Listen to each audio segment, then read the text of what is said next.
Hey there, Christy with Automation on a Mission with your latest installment of our Business Booster. And this training, we are talking about upsells, downsells, and for an added bonus, I'm going to also talk about tripwires and order bumps. We're going to give a little bit of examples and a couple of scenarios about exactly what this could look like in your business model, and then also how to execute these in your existing system. So I'm going to share my screen here in just a second. Let's hope that this goes smoothly. And you should be able to see my my one single slide. I'm getting a little carried away with the crazy space related content. We got some aliens this go around. Alrighty, so as a quick getting started and warm up in our training, we're going to talk specifically about what each one of these things are. Now, some of this might be familiar to you because it is terms that you've heard in just general, consumer buying behavior, but we also want to look at it from the perspective of how you build your sales funnels. So an upsell is exactly, it's an opportunity for you to sell something more expensive than what your prospect may have initially come to you to talk about. It's an opportunity for you to add an existing or premium offer. So think about upsells as like, here's general admission ticket for this particular event. And if you want additional value, premium access, front row seating, recordings of this, high ticket event that you've participated in, then buy the VIP, and that's going to be your upsell opportunity. So increase the value of your transactions by giving them a more exclusive product, a more special or expensive product. A downsell is the alternative to that. So a downsell is where you offer a less expensive opportunity for somebody to work with you in whatever capacity. So this oftentimes comes as a result of somebody saying no, they're not able to, take advantage of the existing offer you have. So we're going to give you a smaller offer that's less expensive. So it's an alternative to your original offer. And so the value might be a little bit lower, and also then the price point is as well. So you're still capturing the customer, but you're not losing out on, and that you're not losing out on that sale, but you might not be getting that same as your existing offer. So typically these things are price sensitive. Like maybe it comes in the form of an abandoned cart where they don't check out. They, chicken out for one reason or another, as an example. And so you send them an email that offers them, okay, well, this didn't work, but maybe this other thing does. A tripwire is a low-cost offer that makes you not really think about it, So one of the nice things when we have our credit card stored in our computer is it's super easy to just go and buy that thing.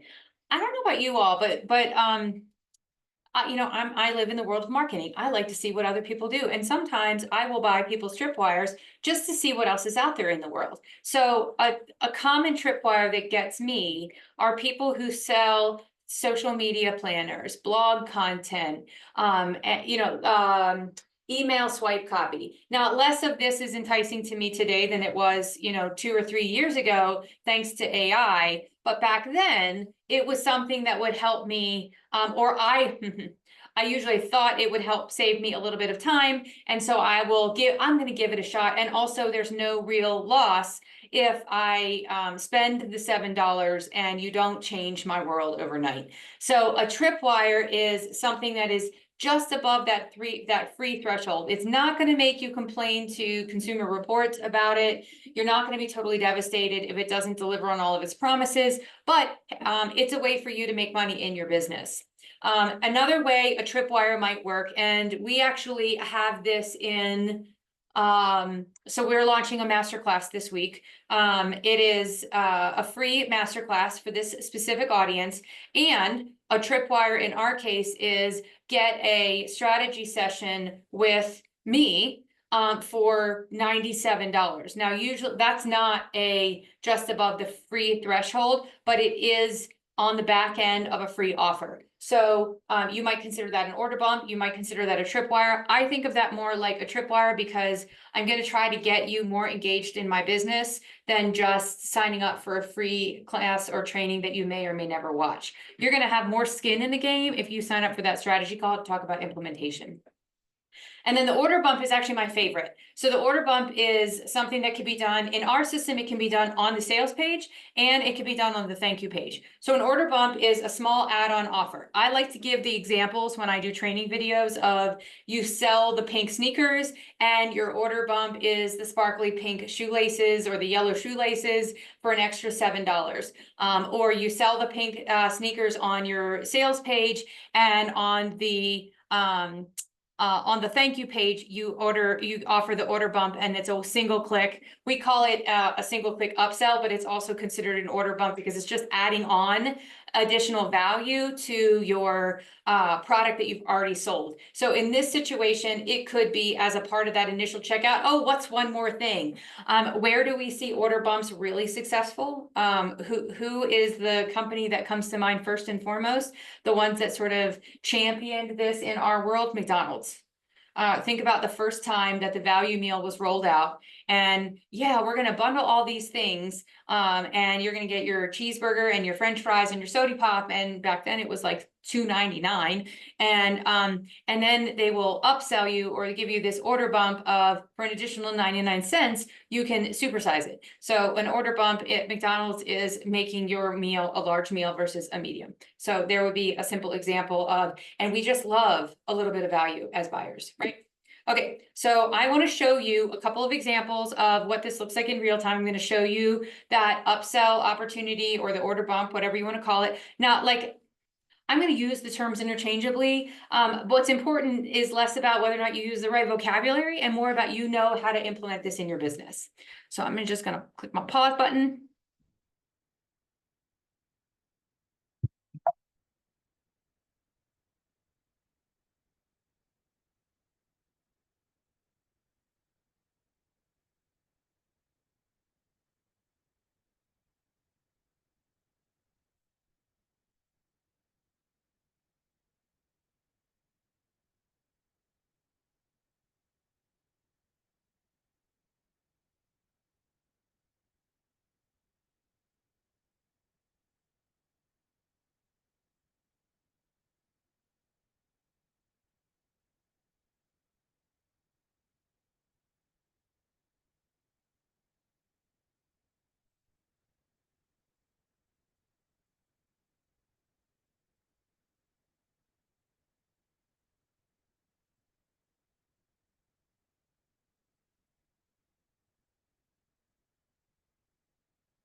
Hey, babe, can you call Barb? She's calling. Can you call Barb? She's calling. Okay.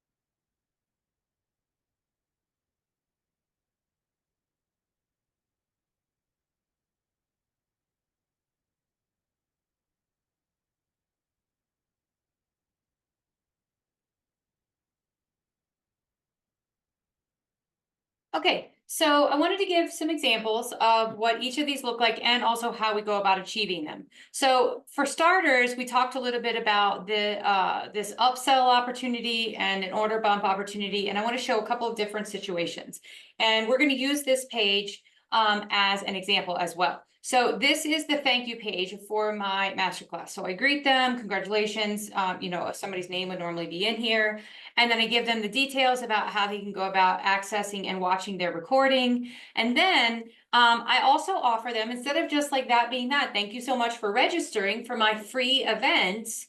I want to give you an opportunity to work with me. Like, let's take your learning to a new level. So not only is this an opportunity for me to generate revenue and money in my business, it's also an opportunity to add value and make sure that the training that I just facilitated for them is sticky. How do you use the information? How do you go from a lot of, theoretical things, high-level things floating around in your mind and turn that into actionable things that you do in your business?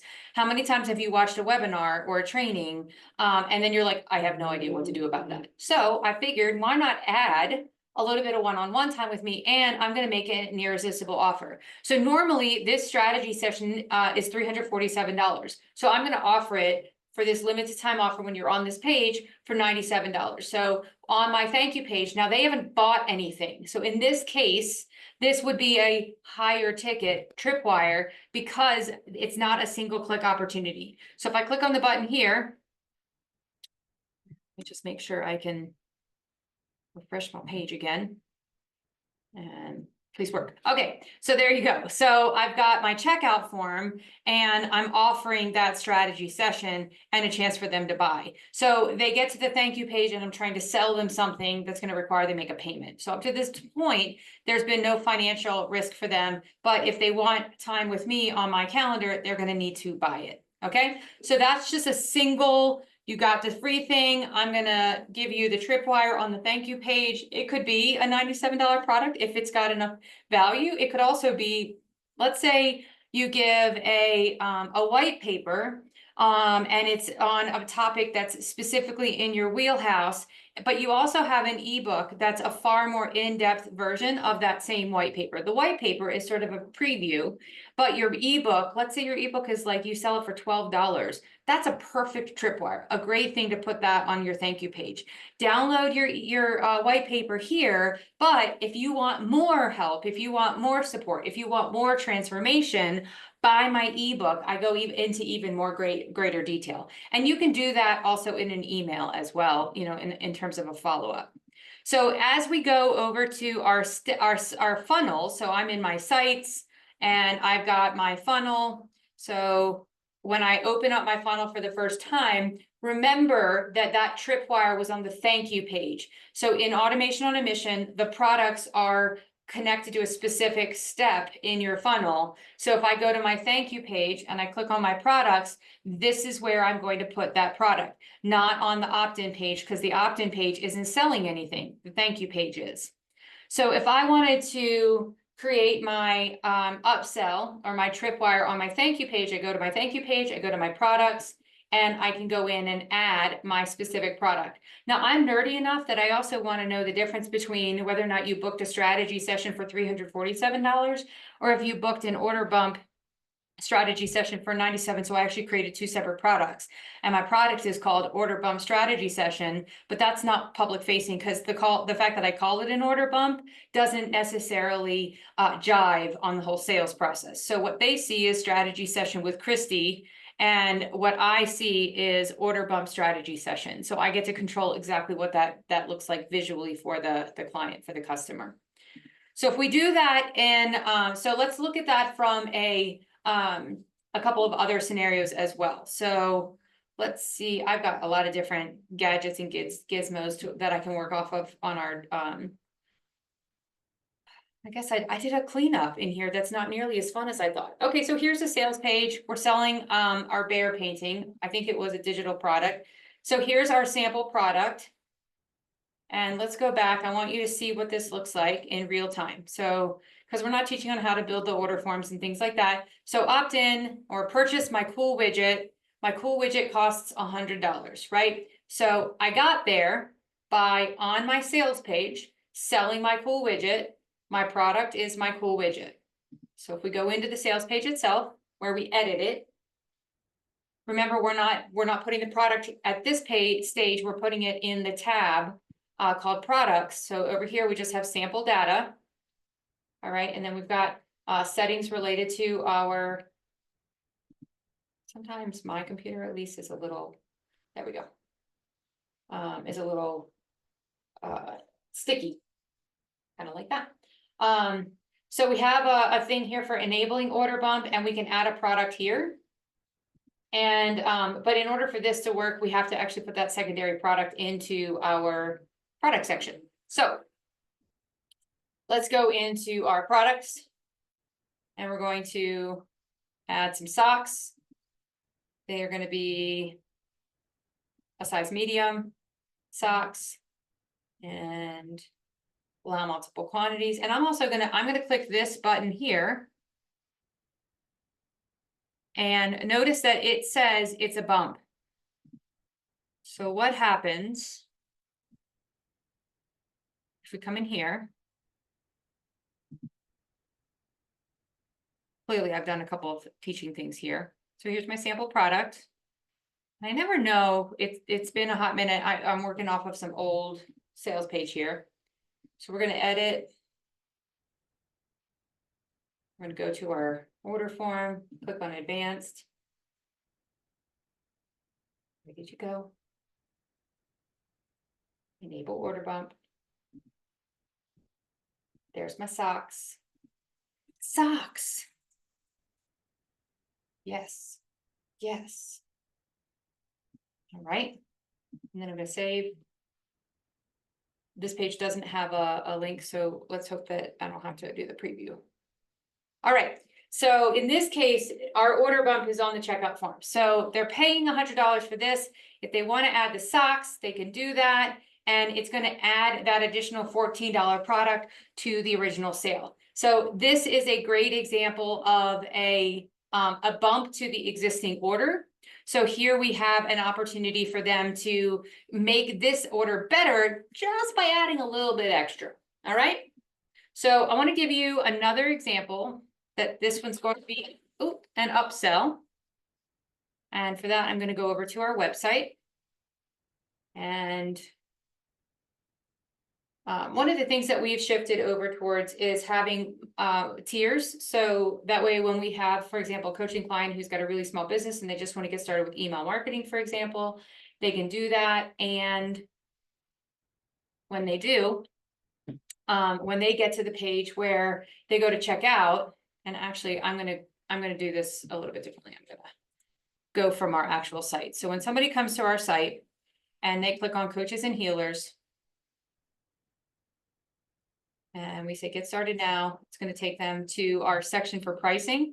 And let's say they decide, okay, this is the one that I want, and they click the buy now.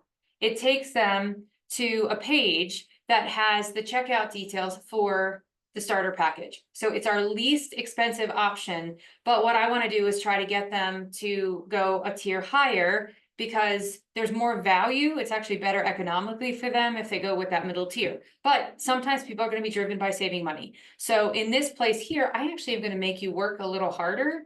Now, if they just scroll, the checkout form is down below, but I just made it so that above the fold, what they see is my upsell invitation. So don't buy the starter. Why buy the starter when you could totally get all these extra things for an extra 40 bucks a month? So if they click on the yes, I want that, they can go to the next step, which I'll show you in just a second. But if they say no thanks, it just pushes them to the bottom of the page.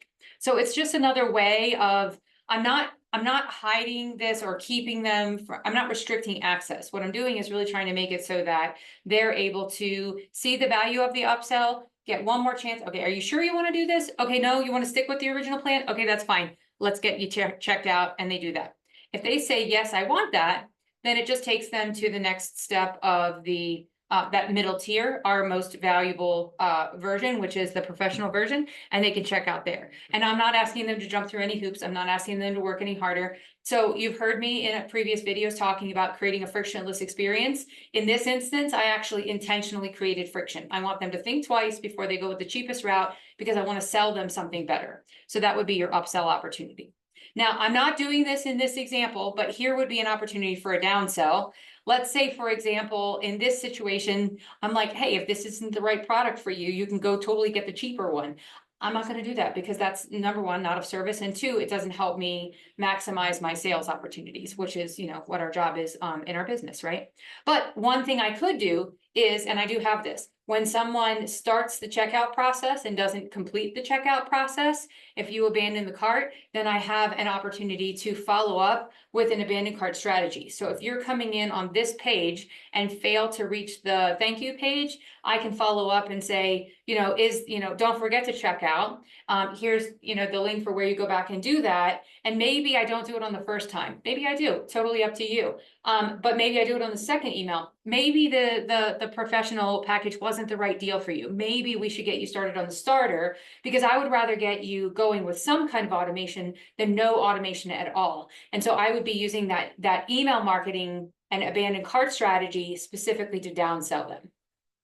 A downsell in the context of a sales conversation is probably the most common place where you're accustomed to hearing them. And that would be somebody having a sales conversation with somebody, you make your offer, your core offer. And if you are in the business or habit of only making one offer, the offer you think that's of greatest service and value to your client, and they say no, an opportunity is for you to downsell them a less expensive version. So you may have your core offer, and let's say that it's $1,000 and they say, I can't afford that right now, but I really want to work with you. The downsell is your self-guided program that does the same thing for $600. So that would be an example of a downsell.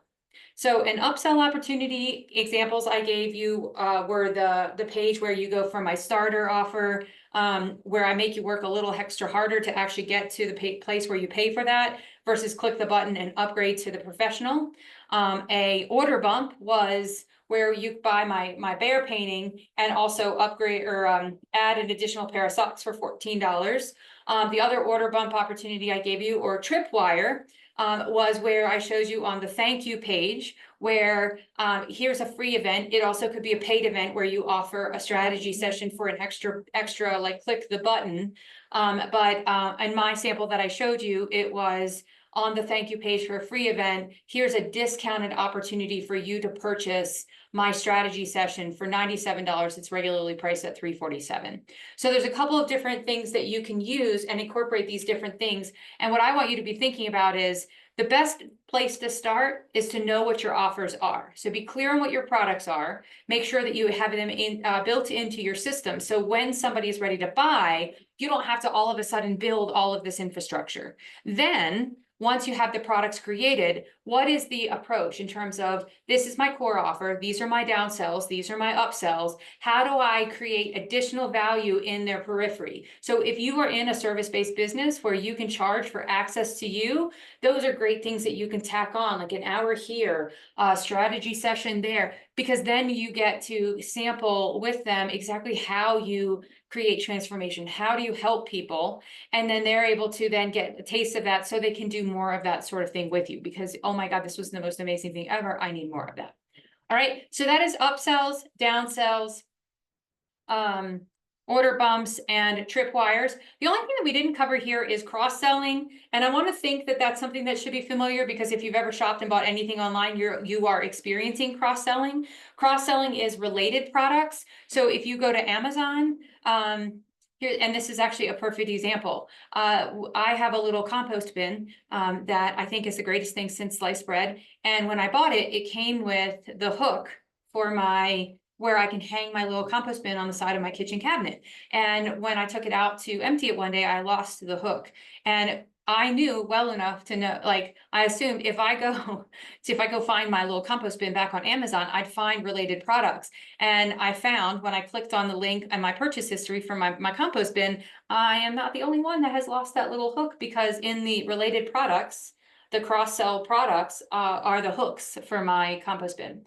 Or maybe a cross-sell product is, now that you've bought this compost bin, now you need the compost bags, so you're not touching icky, gross, wet, rotting food. So that would be another cross-sell opportunity.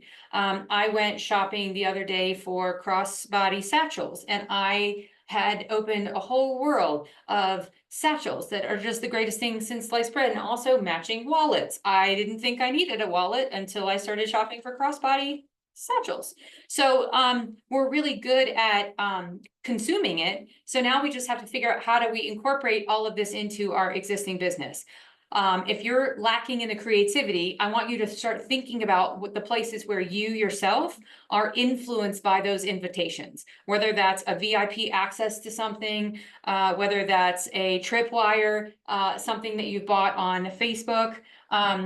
TikTok has this Pilates thing right now that $30 for the basic board, and apparently if you pay an extra $12, you get arms with it. I don't know why you need arms, but I need to have them. So I would buy the premium. I'd buy the expensive one. I would be the sucker for the upsell. What does that look like in your world? Once you can figure out what those things look like, because so much of the time our customers are a reflection of ourselves, build that into your buying psychology or your selling psychology, and you'll find some effective traction. All right, as always, I hope this is helpful, and let us know how we can help and be of service. Thanks so much.